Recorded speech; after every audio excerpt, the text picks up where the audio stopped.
Well, hello. Multitasking at the moment. I got stuff to do here. Here's your catch. Uh, I've had individuals ask me, well, how do you know what to acquire, what to buy, what to get to make things easier to get all this done for prepping or whatever? Okay, here's where my logic's been for a while.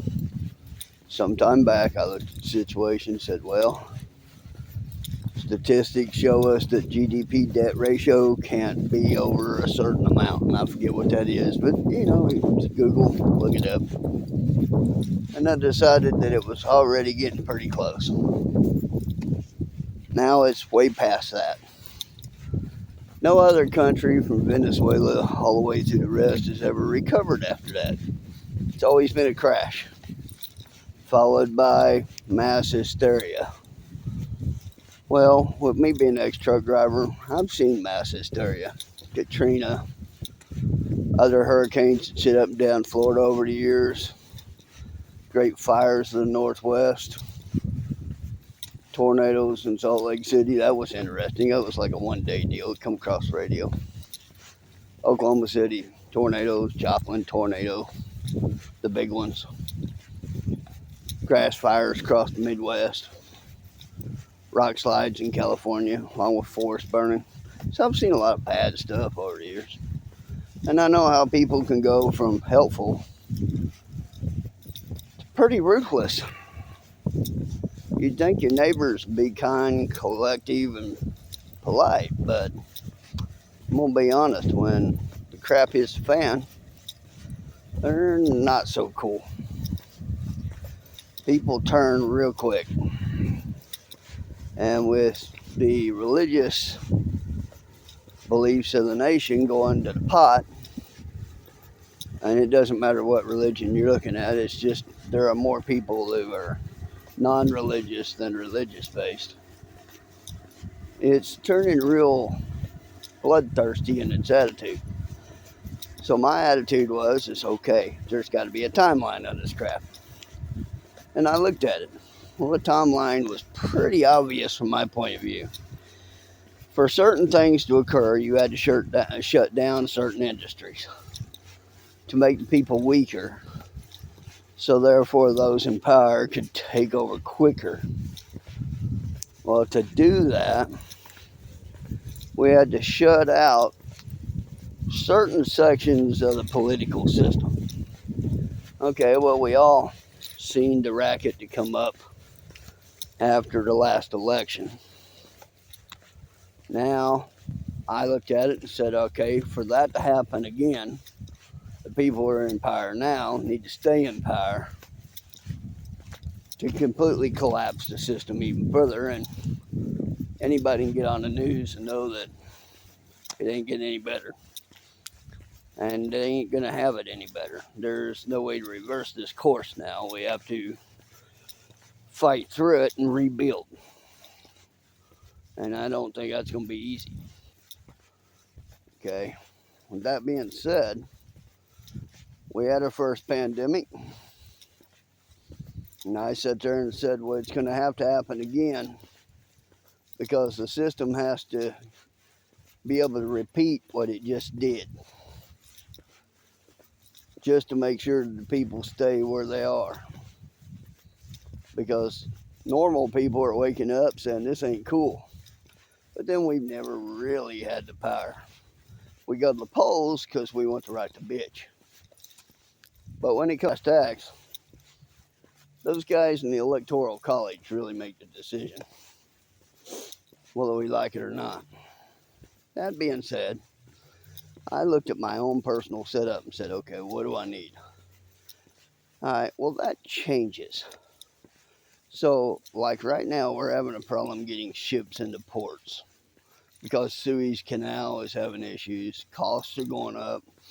Now they may have to go around the Great, bring it up, cost more.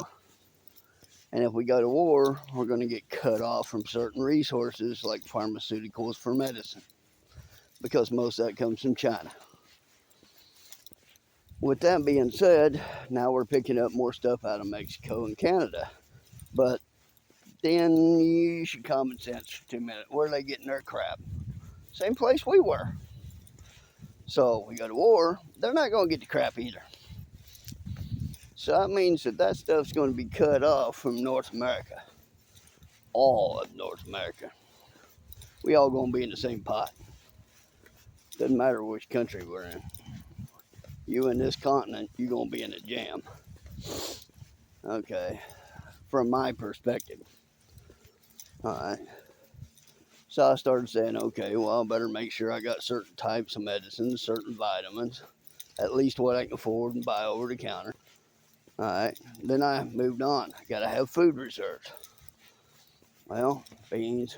It's always been a great staple for long-term stuff. Rice. You got to check your rices and see which one lasts the longest. And then, God forbid, know how to cook this stuff. You're not going to eat it if you're not going to use it and you don't know how to cook it. What good is it? Go take a class. Ask a neighbor while they're still friendly. Talk to somebody, go to church. Ask an elder.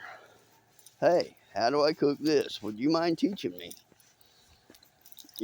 Make some contacts with your local community. Because here's the deal. We can all learn till the day we die. But the odds of you learning everything you need within a short amount of time before a possible economic collapse or a world war or something like that were to happen is not exactly on your side. So make friends. Find people you can coordinate with who has other skills. If you're in a medical field, find somebody who knows how to hunt and fish. If you're a hunting and fishing person, maybe you find somebody that knows how to can. Somebody that knows how to preserve meats. You're going to need people who knows which tree is what.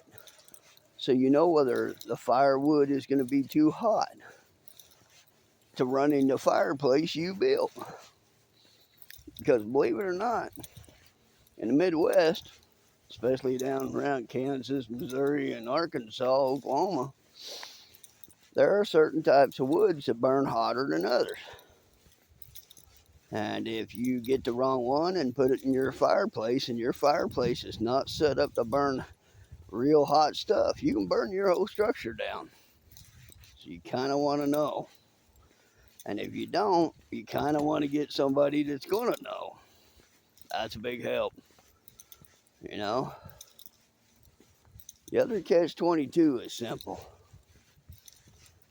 I look at most things. Yes, I still mess with Amazon. Yes, I still deal with Temu. Yes, I know what they represent. I don't like them, but I'm not stupid. When the paycheck don't stretch far enough, you scrape the bottom where you can get it, which means dealing with the devil sometimes. And until that day gets to where I don't have to, or I can find a better option, that's what I'm stuck dealing with. Sometimes you got to deal with what you got. If you're poor enough, you deal with the hand you're given, not the hand you wish you had. Every guy out there wants the new truck, the new car, the new fancy stuff. I mean, I'd like to have a new F-350. That'd be cool. With a nice trailer on the back, fully set up for camping. Do I got it? Nope. Am I going to get it? Probably not. Am I okay with that? Yeah. Because I can't work on the truck anyway. My knowledge base ain't that good. And on top of that, you ever try to get to a traffic jam when everything goes stupid? With a truck that's almost as big as an 18-wheeler? Yeah, good luck. At that point, you're going to wish you had a bicycle or a small motorcycle. And at that point, you're going to hope that motorcycle is off-road. Because the roads itself are going to be jam-packed, plugged up. You ain't getting to something with 10 million people exiting a city if you're on the road. And a lot of them big cities, the major highways exiting those, are all going to be jammed up. So you got to find alternative ways out. But even if you get out, where are you going to go? If you don't have the skills to survive between A and B, it ain't going to matter. Which is why you need skills. You need to know how to do stuff. So when I pick my stuff, first I look at my knowledge, food, okay, which is not exactly in that order. First I choose my water, 3 days. Food, 3 weeks. Knowledge, I can last a lot longer. You know what I'm saying? Because you got to have food, water, and shelter.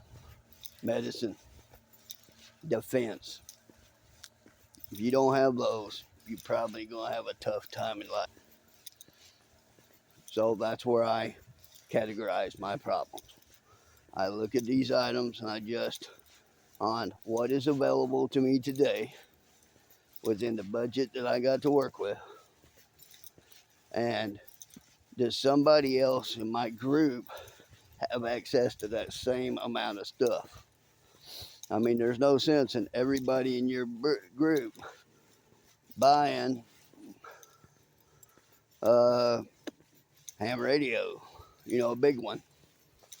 Everybody might be able to get by with a little $30 hand walkie-talkie. But one guy probably needs a big rig so he can touch other communities. So why am I going to spend hundreds or thousands of bucks on that rig when I can do it for pennies? At the same time, you can look at the same deal. I do some carpentry once in a while. So my talents go more on building cabins and stuff like that. Got a buddy who does a lot of gardening and growing crops. Knows everything about that part. Guy down the road deals with hogs while we deal with beef. And that's the way you play it. As long as there are multiple crossovers where you learn your job and the job of the guy right next to you, you should be okay to a point. But if you're just going to sit around and say, well, I can't do nothing because all I got is 15 bucks, that's not true. If you don't need to use that 15 bucks on bills and it ain't important, instead of that cappuccino, go try a few pounds of beans. Go try stocking up a canned ham. Or maybe putting away a few batteries. No, it's winter time. Power could go out. Flashlight with a few batteries, middle of the dark, could be the difference between you cutting you on something you don't need to, or actually being able to traverse around your house or your neighborhood.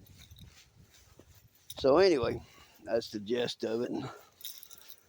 We'll holler at you again. Have fun.